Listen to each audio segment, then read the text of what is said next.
today is not about Bounce Exchange specifically. I'm going to basically give you ideas, ways to think about your websites to make you guys more money. So any questions that you have, we'll do this interactively. I'm not a big presentations guy, so we'll go through some cool examples and websites. And if you guys want to throw out some websites, we can kind of talk about the conversion on the site and talk about opportunities on them. Just to kind of set the stage, a lot of people here drive traffic to their e-commerce website.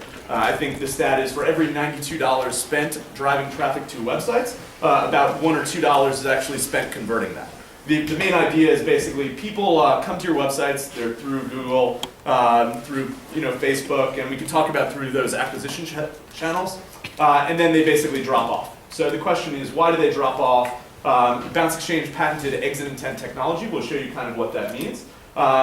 Basically before you're about to leave the site, we can get you on. But being behavioral is a lot more than that. And just taking a step back and talking about behavioral in the offline world. My first job was a retail salesperson. I worked at a clothing store where I grew up. And I started in the back and I folded clothes, and then I graduated and I went towards the front, and I was kind of a salesperson in the store, folding clothes. But in terms of what makes a good salesperson, a salesperson needs to be behavioral. And the characteristics that one exhibits to sell this clothing are things like, what does this person look like when they come in the store? What are they looking at? Have they seen them before? What kind of similar clothes are they wearing? What are they focusing their eyes and attention on? And that's, all the things that their manager trained them, and they might be a first-year person like what I was, or a fifth-year vet and, excellent at that. So that's kind of the idea, but let's talk about the limitations of what that, salesperson has. So I didn't know, I didn't have 10 years experience. I didn't know the product line as well as I could. I didn't know what all of the people in the store were doing because I wasn't looking at them. I didn't know what people were doing across the street. So the idea is of being behavioral, you kind of want to focus on what the person is doing, what they're acting, what they're looking at, and kind of saying the right thing of the user journey. So, what behavioral is on the web is understanding what people are doing on websites and how can I engage that person to get them at the next step in the funnel. Basically, with this, we'll talk about why it's important. I'm going to show you ways to make money. We can go through examples. Tactics to take back for your own websites. What is the mindset of the consumer, and how do you translate that? It's easier when you're looking at someone and saying, this person is looking at the red sweater section and they haven't budged and they just love red sweaters. But what does that mean on the web? What are they clicking on? How are they engaging? What do those behaviors kind of tell us, and how can we use digital behavior and analytics information in order to provide real-time engagement strategies meant to get that person through the funnel at a higher rate? There's some myths that we can kind of talk about through conversion. Let me just get an idea from the room.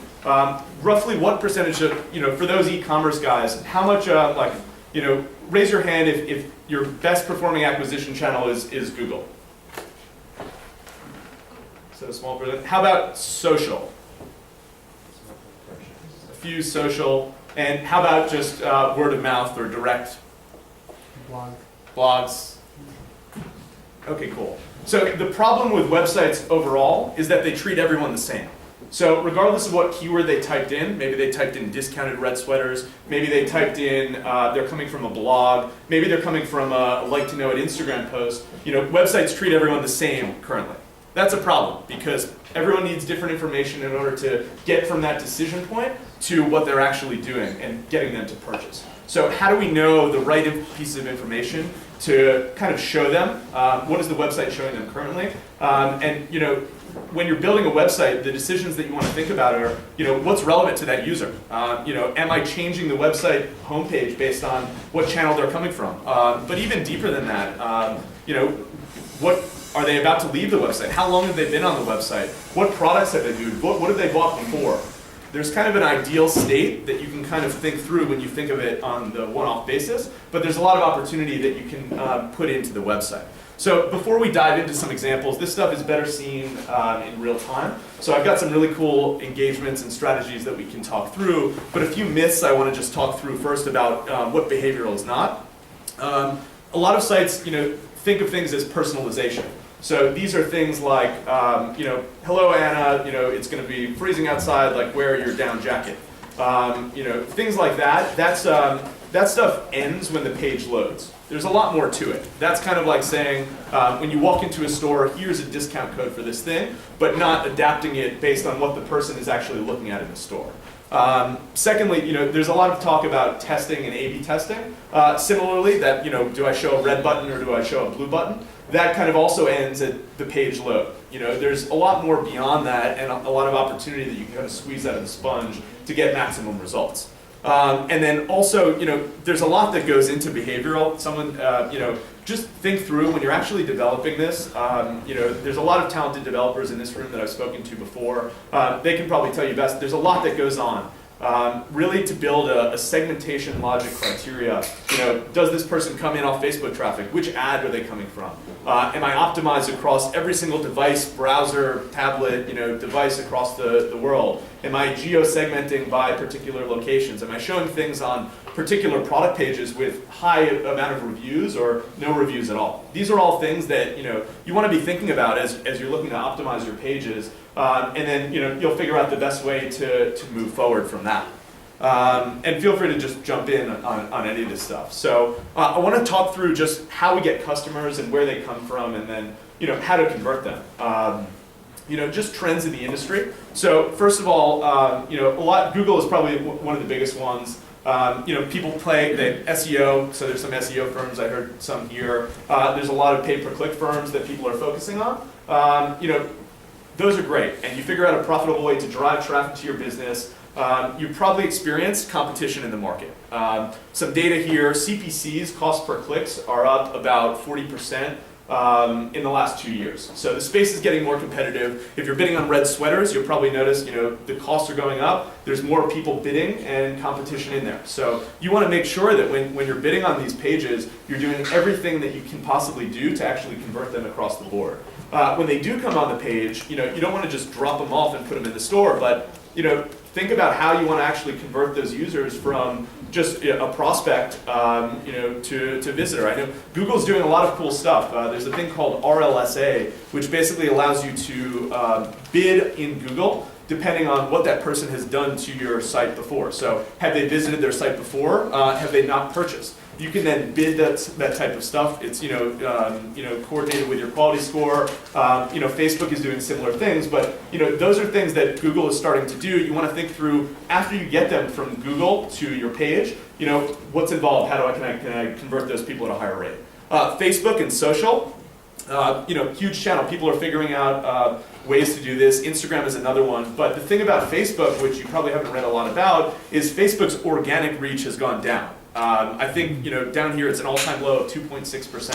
What that basically means is if you like a particular page on Facebook, and you promote that page and just make a regular post, that's only shown to 2.6% of the people that like that page. That's a problem because a lot of money was spent into building people's Facebook ads and groups, and when they thought that if I have 1 million followers and likes on Facebook, that everybody's going to see that information and it's a cheap way to drive that. It's not quite true anymore. That number has gone way down, but while that number has gone way down, do you know what's gone way up? The actual cost per click of Facebook ads. So Facebook stock is also coincidentally going way up because of that. Google's has as well, but as an aside, either way, these are getting competing, more and more competition within these channels. So, emerging trends that we're seeing. Another one that we're seeing, tweet click-through are 0.5%. But another trend on the opposite way, email is actually getting a lot more focus. I just had a conversation earlier before I got up about just the value of email. If you think through how you're investing your money and how you're acquiring customers, email, a lot of people don't focus on emails. Think about it on your e-commerce website. Someone's on for the first time and they're engaging with various things. They're not bouncing immediately. Am I capturing this person's email? That at the end of the day, some McKinsey studies say here email is 40% more effective at customer acquisition than Facebook or Twitter. Some other studies that I've seen recently say it's about 8x better performance on reach and 6x better performance on clicks from there. So, in terms of a conversion and being behavioral, it's not just that email subscription on the bottom, that says sign up now. That's not enticing to users. You probably have a pretty low opt-in rate from that. So how can I engage that person? Is it in the right spot? What traffic source are they coming from, and what's relevant content, and what's going to add value to that actual user? So these are things that you want to think through, and even when they left the page, there's technology. We're doing some at Bounce Exchange, but when you get into it, if someone's logged into your site, think of what percentage of people that is. Maybe that's 50%, maybe it's 10%, assuming you have their email before. But what are you doing for the people that are not logged in that you have their email before? These are all opportunities to think through, and implementing these kind of ideas and concepts is going to make you more money tomorrow. So, we kind of walked through some acquisition channels that we spoke through earlier. I want to just spend some time looking at actual examples. I just think it's cooler and more fun, and you'll check it out.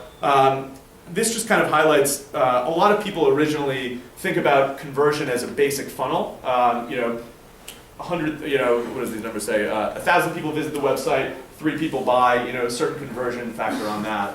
And it's pretty basic. But the reality, as we just talked about, is things actually get a heck of a lot more complex. People are coming in from different channels. They have different mindsets. They have different levels of intent. They've been here before. How do I factor in all of these things into how I'm presenting them with my store online so that I can better engage them? So the ideal scenario and the way that we think about things is this real-time decision calculator.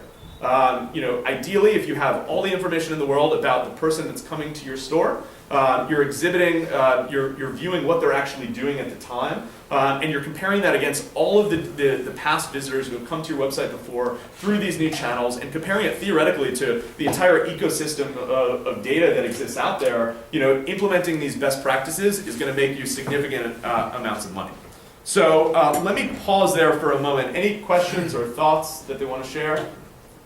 Please. I wanted to just say about the email. One very important thing about collecting the email address is from an analytics standpoint, you get to put a unique identifier on that person. So if you're dragging them across channels, you can get the email addresses from across channels.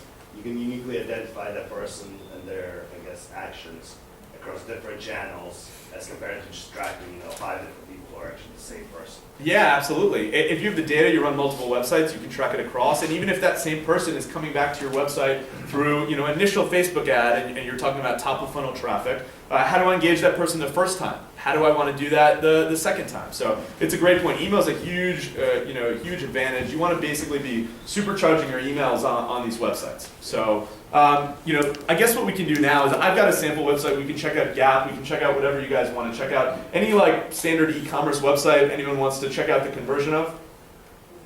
Warby Parker. Warby Parker. All right, let's check it out. So Parker, we'll just Google it.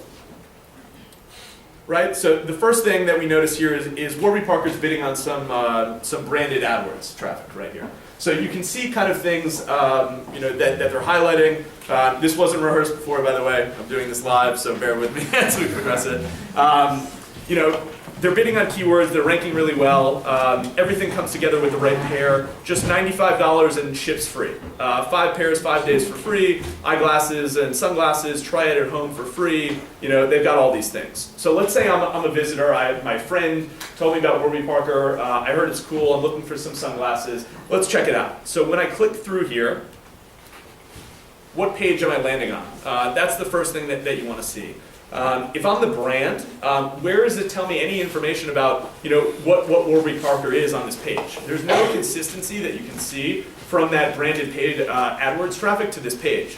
Maybe if this is a first-time visitor, you want to treat them differently and put a bar at the top that says something about the value propositions of Warby Parker. I haven't researched Warby Parker. I know they're, I guess just born in grad school and kind of evolved, but they make their own sunglasses. They're cool styles and brands. Where is that shown for that user that's said for the first time? That's kind of one thing that I noticed off the bat for the first time. The second is, someone's come to this page and let's say they then leave the page.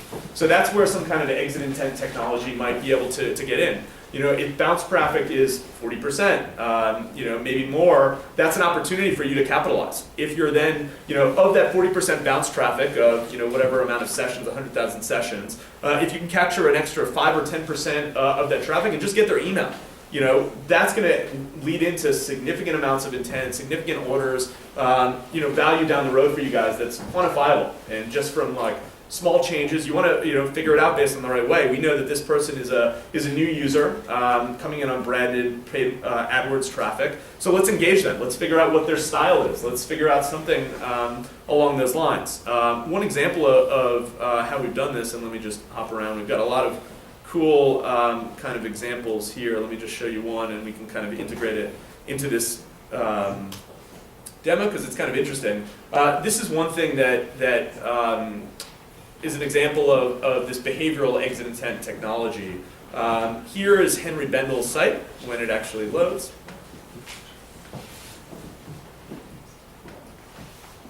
And let's say in that same case, the pizza's here, I better hurry up. Pizza. Yeah, we can do this in another 5 or 10. When this page loads, how are we treating that different person? If they come in off of a particular channel, what are the value propositions that we actually want to highlight to them? As you can see here, let's say I then exhibit scrolling behavior on the page and then go to leave the page. As my mouse on Chrome gestures towards the top left, we can actually show an engagement strategy to prevent that user from leaving. We want their email, this is a first-time user, but how do we actually ask for their email without just asking for their email, because no one's going to submit an email if they don't know the value. So in this case, we're asking the question of, how can we, what's your personal style? Just tell me something about you that I can make this website more relevant to you so you don't actually leave in the time that you did. If you pick one of these choices, let's say sexy, then we're rewarding that person. You are the fashionista Bendel girl. Then now's the time to stay up to date with exclusive promotions and offers. And even after you enter your email here, you don't want to drop that person back to the standard page that they were on and saw no value.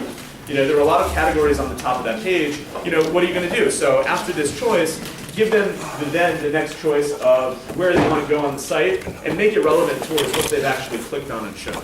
So that's one opportunity that I would say is pretty huge with Warby Parker. Secondly, let's get deeper in the funnel. Let's look at sunwear because I'm interested. Let's check out the men's sunglasses here. And so now, when you get on a category page like this, how is someone exhibiting, their behavior? Are they scrolling down? They've got a lot of products here. After they scroll down, yeah, it looks like it's not never ending. So maybe when they get to the bottom, that's a good opportunity to say they haven't found anything on this page, but now during up scroll behavior, they haven't found something that is relevant or useful to them. So how do we engage that type of person? One example of doing that in kind of this mid-funnel stage is something that looks like this. This is an example that we have from a client, Bull and Branch, and this is meant to represent someone who's mid-funnel. So in other words, someone who's engaged, thank you, someone who's engaged on that category page or whatnot page, and they're just not finding what they need. So as someone comes to this Bull and Branch page, they see these categories on the top, towels, blankets. They're not clicking on one of those, so we're going to treat that person differently. Similarly, if they're not clicking shop now, something, they're just looking for, broad categories. Maybe they don't see what they want.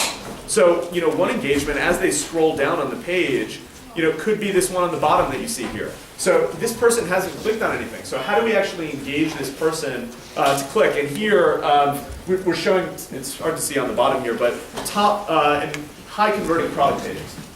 So trim sheets might be a really valuable channel for this particular geolocation coming in from these AdWords traffic for first-time users. Show them your best products. If someone's coming into your store and then not clicking on or not going to one of the sections, find out what they're interested in, or at least show them what you have to offer. Show them your best products. So you click on one of these, it can kind of get you down to that deeper stage, in the funnel to that product page. And on Warby Parker, just kind of continuing down the flow, let's check out these. They're kind of similar to the ones I have.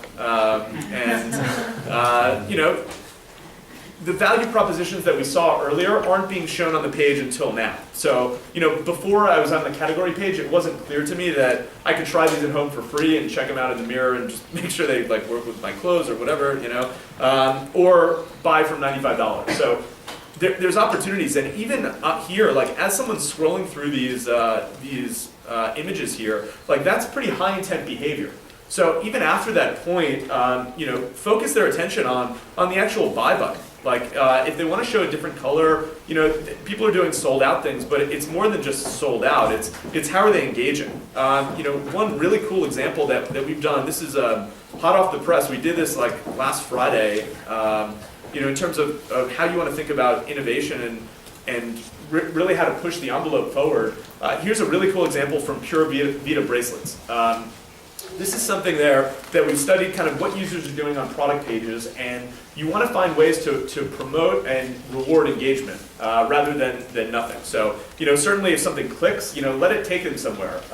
Even if it's to the next step or the product page. If someone's coming to this page and clicking add to cart, let them do that. If someone's going to buy, don't get in their way. It's going to hurt you in the long run. But if someone's providing engaging behavior, clicking on images, cycling through, that's a great opportunity to, show them the next step. In this case, if they click on the actual image, that's a really high intent behavior. It's low eligibility. It's not going to be everyone on the website that does it, but it's high intent.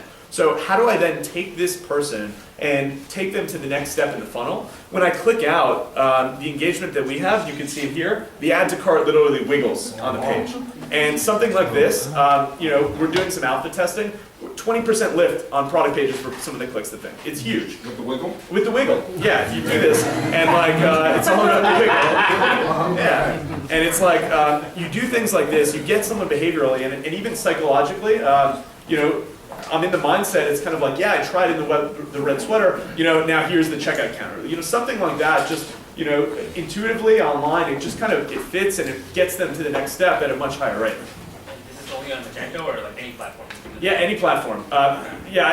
This is, Bounce Exchange on the side, we can talk about it later. We can kind of integrate on any platform, but just in terms of the websites in general, make it behavioral. You kind of know what's involved from a coding perspective, but there's a lot of things you can do with this. I don't mean to jump ahead, but when it comes to somebody clicking on add to cart, how many clicks should there? What do you think the maximum amount of clicks should be to completely check out? Yeah, so I know that's huge. If there's too many clicks, you're losing. Yeah, I can tell you that the average cart abandonment rate is around 75% industry standard, which is massive. You kind of think about that, and people are kind of gaming it now. People are adding items to cart, leaving them, and then waiting for the discounts that come via email. But even so, that rate is super high, so how do we get that down? You reduce that by 5 or 10%, it's going to change your business. So what are things that we can actually do? And that kind of segues into the next example here. Let's say someone does add this to cart, and let's just add it to cart here. Let's see what happens on Warby Parker's page. So here they're taking you to that next section.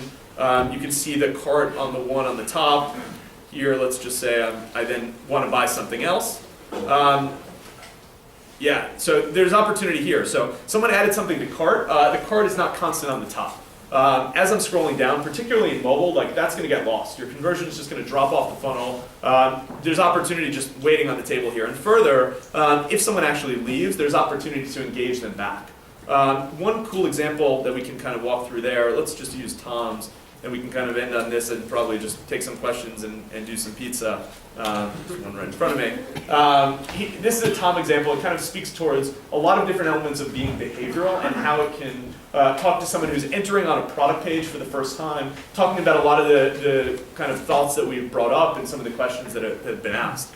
As someone comes to the Tom's product page, they search on Tom's, they wind up on this page, they're a first-time user. So how do we treat them differently and how do we think about doing things for them? The first thing is on the top here. Because it's a new user, we want to reiterate the value proposition of Tom's. So we're saying 1 for 1, with every Tom's you buy, we're going to donate 1 to someone in need, which is the Tom's value proposition. Further, we're also going to show some geolocational proof. In this case, it's no sales tax in New York, but it could be a variety of things depending on where this person is coming from and what we know about them. If this person, what we want to do is get them to kind of buy, pick the color, pick the size, and check out. There's some value propositions here that are rotating: free $25 shipping if it's over $25, and free 2-day shipping, etc. But if someone doesn't add those items to cart or pick the color and size, how do we engage them? So what we've done here is if someone scrolls down the page, we've added this balloon here that engages on scrolling behavior when you haven't exhibited ABCD characteristics. But in this case, for those in the back, it says 72% of people in New York choose this navy color. You might like navy, you might not, but either way, it psychologically directs your attention towards that color selection. So we found from doing that, you can actually engage people to click on it more, which is going to add to cart rate a lot higher. Let's say you don't like navy and you're hovering over something else, let's say red. As you're hovering over something, you still haven't clicked. So you can actually say to someone, go ahead, check it out, see how it looks in red. That's great. Figure out the right ways to engage and incentivize that person based on their online behavior that you wouldn't already otherwise. And when you click the red, you can kind of do things like, scroll them up the page, auto-populate certain selections, focus the user's attention on size. In this particular case, the sizing chart was below the fold. People were scrolling down here and getting lost in social media. So, you want to make that seamless and easy to that user. And even when they add to, pick their size here, then you can actually highlight some certain value propositions on the site. Here in this case, yes, this product qualifies for free shipping. So there's a lot of things. All of these things are micro conversions along the way, with the goal of getting more add to carts. That's the first goal right now. Once you do add the item to your bag, then the goal is different. Now you actually want to get them to check out. So what can you do that can actually increase that? A few different things we thought about here. The first is on the top, change the value proposition. Now the value proposition is not, you can donate one if you buy one. Now it's, we're going to give someone to someone in need. You can stress the urgency. In this case, we've added an urgency countdown depending on the supply of product and how quickly it's going, or based on an unlimited variety of factors. Even things like when you're actually scrolling down, notice how it's constant on scroll. Like, particularly on mobile, you add that to the top, you show the product images that the user has seen, particularly on high-value e-commerce sites. If you guys are in the high-end e-commerce space, these products are very visual. If someone's going to buy online rather than on the phone or in the store, you want to make it visual. So any ways that you can kind of reinforce that mindset to show those consumers that product at the right time, like that's going to help your conversion. And even something like this, when you do go to gesture and leave the page, that's when you can show this relevant example that's not saying we have a variety of shoe options, but rather here's the countdown, and these particular shoes in your size have limited quantities. And then when that person does abandon the cart, you can do some really cool things on emails. You now have all of this behavior, whether they've entered their email this session or we know it from past sessions. You can then target that person on email. Some things that we've done on email, I can just kind of show some examples here. Let's just pull up one. This is an example to follow that Tom's type of example through the funnel. You might get an email like this, X amount of time later, but behaviorally, what's the right amount of time to send an email? You now have data on the behavior of this person on their site, like, in the past when I've sent them an abandonment email, 4 hours is the optimum time, or you test different things. You can do this based on what they've done on the site before. There's lots of layers that you can add into what they're doing on the site. And even on the email, if you send them, an engaging email based on their behavior, it's not just about what they click on. This is kind of a next-gen type of email that, we're focused on, and just creating engagement. It's interactive. You can actually click on the shoe color, it updates. And even when you click on the size on that email, you can add buttons into the actual email. Acts and looks like a website, it's behavioral. So these behavioral ideas are not confined to websites or a particular device. They're ideas that you can kind of focus on everywhere. So this is one that even when you click on this site, it'll get you back to that right point in the funnel that's going to be relevant. In this case, pull up the exact color and size of that shoe that you guys have on. So there's a lot of different things that you can do. You can do things on exit based on behavior. You can make it into gamification. But all of these things, in that particular case on Tom's, we saw a 10% increase in conversion. So if you're doing that, there's huge wins to be had. And I would just, as you think through this, think through what are all those opportunities on your site, Warby Parker or whatnot. But all these strategies will make you guys more money. So let me pause here. I'd love to open it up. I don't know where Anna is, but I'd love to answer some questions and then eat some pizza. Yeah, we can open it up for Q&A. All right, perfect. Great. So that basically right there, that screen, that's basically it's a sales hack. I mean, right there with the time limit going down. Yeah. Yeah, great, sir. Yeah. So you're trying to still build loss. yeah, a lot of travel sites are doing it currently. You want to instill urgency in your purchases. So the best way to think about it is what's going to be the right message for that person. It might not be urgency. Like maybe if someone hasn't seen the value proposition of that free shipping, and we know that they've typed in cost like cheap shoes online, then maybe that's the best value proposition to do. We've done some cool stuff around comparison shopping. Like comparison shopping where people are looking online for a particular product or SKU. They usually copy the actual name of the product and then search Google for it. One cool example I can show you guys on this is something like, yeah, this one here. In this case, what's the right timing and messaging? This is just an example we did with gadgets and gear. They have a lot of like specialty products. As someone's coming to this site, we found that this product is actually available on a lot of different websites. So what's the best way to keep this person on the site? You could do exit intent, but let's get deeper into behavior. The mindset of this customer is going to copy the SKU number or the actual name of the item. And if you then highlight this, based on that highlighting action, you can then get someone and show them that, hey, there's no need to go anywhere else. This is the best price guaranteed. So whatever your value proposition of your business is, there's behavioral things that you can show that will increase conversion across the board. So that was probably a long-winded answer, but hopefully I got there. I know you didn't mean to turn this into a sales pitch, but I do have a question. So Tom's is one of our clients, it's not mine. Yeah. I know their sales do improve. Do you do installations like this with sites that are not e-com, and can you scrape best price data?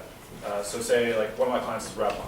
So they sell cosmetics, but they don't sell it on the site. Yeah. Someone is looking at some stuff, and then they're navigating and buy it here, and then they can do one click to the landing page of say Target.com. Or you have that ability? Yeah. So we can talk more offline. The gist is we'll have more information. We'll have the same information that the customer has in terms of the actual engagements that we can provide. It's going to be any level. We've done dynamic stuff. We've done websites that are not e-commerce. Things like Kaplan. There's different ways, and I can kind of show you one example. One that I can think of is let's say you're on Kaplan, the test prep sites company, and you're scrolling down. One that we've done there is if you haven't clicked immediately on courses, or you haven't clicked on, it's a lead gen site just for those, they want leads, they want high value product. So as you scroll down, you can kind of say something like, when do you want to take the suggested course assessment? You say yes or no. Now you kind of get them in the hook. We found it from our data, once you click once and engage with the site, you're 15 to 20% more likely to click again. So the next question might be, when are you taking the GMAT? 3 months. When are you? How do you like to study? Personal tutor, in session class, things like that. And at the end, you want to see your suggested, your recommended course, and then you can actually get them to the next step. Ask for their email. A lot of the lead gen clients out there, that may have an e-commerce component. I guess we'll speak broadly about it. Usually, what you'll see is like 10 fields. A lot of fields like name, email, phone, blah blah blah, like brother's name, like everything on there. No one's going to fill that out, and there's a huge drop-off rate. So you can do things like get exit intent, or you can do things like spotlight the next field, or you can do things like ask for it in 3 steps. That's a huge one. Yeah, you gamify it. Like the first step, get the email address. That's probably most important. Next step, get name and company or whatever you're doing. So yeah, these behavioral tactics are not just e-commerce. They'll work really on any high-traffic website. So. Cool. The one thing that I noticed, and I'm not in e-commerce business, I'm in insurance, is that if I go to a website for a product or service that forces me to log in with Facebook or forces me to do whatever, I'm out. Yep. And some of them, like, they just want to get that info. And Yeah. they don't give you like a way around it. Yeah, so some people hard gate based on particular rules. Like we're talking to one company that hard gates on channels that come through Facebook because they're doing a lot of ads that they want people to log in, but they don't hard gate through Google SEO. And if you come through Google, they don't do it. Those are behavioral rules that each company will figure out for themselves, but you want to stack that logic in. And maybe based on each of those people coming and what traffic source they're coming from, as they exit and don't enter your email, like you said, like what value proposition would be relevant for you for that type of site to get you to engage and say, maybe it's a discount, maybe it's just more information, maybe it's downloading an informational guide, or maybe it's just sharing something cool and a sneak peek exclusive with you if you enter your email. Anything like that kind of gets towards the point earlier that we spoke about of, this bounce traffic, if it's 40%, if you can decrease that by 5 or 10%, it's going to change your business. I was just curious how you factor in age groups, because I picture like myself, I know how to use a laptop, I know how to use an iPad or my cell phone, but my parents were like go haywire and they're just like clicking on things. Like how do you factor that into your Yeah. your data? So, Or do you? yeah, great question. So a lot of these things, like, we're talking about high-end websites, we're talking about high-end, low-end, we're talking about who's the actual consumer. People probably target them. So if they're, let's take a health food company. So someone who's specializing in vitamins, for example. Typically an older audience, typically, you know, coming from, you know, certain channels. What we found is a few different things. One, if we know that the product is older, we know what browsers their traffic is coming from. So in the case of the company that I was talking to, 25% of their traffic came from Internet Explorer 11. So I doubt 1% of the traffic, the actual people in this room are using Internet Explorer now, but if they are, you know, that's a distinguishing factor. And what that website in particular wanted to do was get users to download this informational guide. In Internet Explorer, on certain screen resolutions, that download bar is going to show up at a particular point on the screen. So theoretically, if you're being behavioral, as someone exhibits you know, certain behavior on the site, you can point arrows, big text, guide them directly to that download button for their screen resolution and browser type. So that's one example of how you can actually do that based on the unofficial age range or other criteria that we know based on you know, AOL email addresses, certain zip codes, anything like that we can factor in. When people receive email, because you know nowadays we receive like 20, 50 emails a day. Yeah. You know, people don't read the email. Is there any statistics of like after how many sentences people get turned off and they don't even read your email? Is there any study that shows? Yeah, that's a great question. So, and even broader, how do you make your emails behavioral, and what's the optimum way? You know, conversion people kind of tackle in a silo. You know, typical organizations have 1 to 50 people looking at conversion, but they only know their company's best practices. So what are the ecosystem of the world? So what's the character count? There's a lot of those threads like top 50, you know, best email subjects or things like that. That's testable. So you want to look at the grand scheme. We've got data on email. I don't have stats handy on those elements, but you know, I can say that each audience and website works differently, and there's going to be optimum messaging and timing for each of these types of emails. So that's definitely a thing. You know, be behavioral with the email subjects. Be behavioral with the actual email content based on what they've done before, and you'll see quick wins from that information. Sure. I have a question. I sell a high value item and we have about 250 visitors a day, but it converts only to about 3 online orders versus to about 15 or 20 people that come into the store because of it. So what kind of behavioral techniques do you use? Because I don't know what they're looking at. Because they're just looking for information purposes and then they're actually coming to the shop. Yeah, so great question. So high-end item, how do you handle orders that are not typically online? You know, talk to a lot of different companies. I'll give you some examples. High-end watch company, let's say. So, you know, the watches cost $2,000. People want to see it. People want to ask questions on the phone. They're not just going to add to cart like they would for that $40 Tom shoes. So things that you can actually do behaviorally, you know, let's understand what those consumers need. Is it a chat program that they want to chat on the website and ask to you know, a real person? Because that's something that you can trigger behaviorally. Maybe if they've clicked on 2 or 3 images and they're still hesitating and there's inactivity on the site, maybe that's when you trigger the chat. Or maybe there's a certain average order value where we know that it's valuable to push someone to the phone. And you can literally show a phone number. And we've even done things that you can sync up your Google Analytics phone tracking with personalized numbers so that you can know what phone calls come in off of particular keywords on Google. So those are just some examples, but you know, you can put those behaviorally based on a lot of different things. And you want to think through, you know, what are the steps and what's the order that someone's going to get to that decision point, and how do you help them through that process depending on what they do behaviorally on the site. I'm very good answer about that. Well, there's pizza here.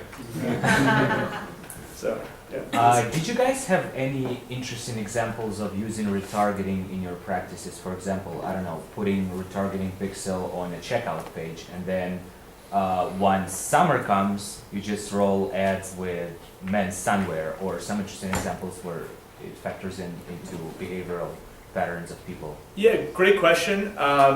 we haven't done that. You kind of get into the attribution battles and wars, and we kind of stay away from driving people to the site, away from just the emails that we actually send out.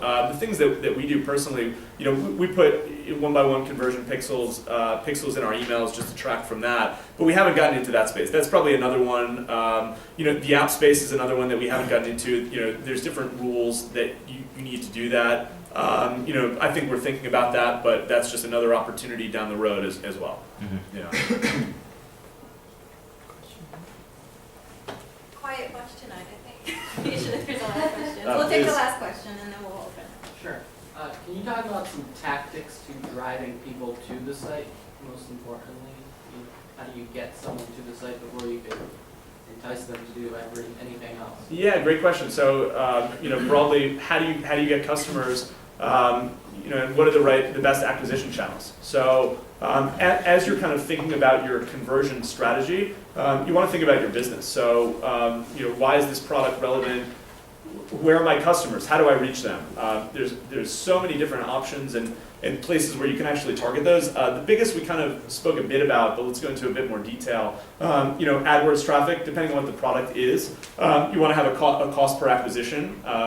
Maybe that's $70, maybe that's $20. Sorry, that's a challenge. That's been my biggest challenge. Yeah. I can't use AdWords with Google or any search engine because of the industry that I'm in. And so I'm looking for maybe some other ideas. If you Have you tried social? Yeah, social, but that seems like a much more organic at times approach. It takes a little longer versus seeing exact reaction. What's the business? I focus on the vaporizer, e-cigarette. You can't do organic. You're not allowed to have. You can't use keywords that are related to smoking, and I can't in paid search. Right, paid search. But in organic search, you can use whatever you want. Like SEO? Yeah. Sure. So what I recommend you to do is you map the traditional questions that people ask on their way to wondering about vaping, and then what you do is you take that as topics that you would write about and add to your website. So what Google essentially is now in terms of SEO is a question answering site. It wants to be helpful. So if you have the best answer and your linking strategy is the best, you will drive more traffic to your website. Got it. Thank you. You're welcome. And also for that, try Reddit too, because if you can get good following or good, basically authority on Reddit, you can get crazy amounts of traffic. The best thing to do actually is you try to co-opt how people are already talking about vaping online. And so we've done this strategy for a bunch of brands. Is say you go on Quora. Have you ever heard of that website? It's a question answering site. So you can go on there and you can find people who are already authoritative. And what we would do is we would kind of write a news article on them and you quote them. And then you would tweet to them, say, hey, we used your quote in this article, check it out. And then they feel famous or whatever they want to feel because they feel like that they just didn't send this question into the void. And then because you co-opted them and they send it out, that gives a lot of credit to that particular piece of content. And then if you link that content to your business pages, when people do a query that's more business intent, and rather than just wondering or I want to know intent, then you're going to rank higher naturally if you just link everything correctly. And that also helps build a social following. And who knows, you could get some sort of evangelist involved. They start talking about your business, and then bam, everything starts happening. Thank you. Yeah, sure.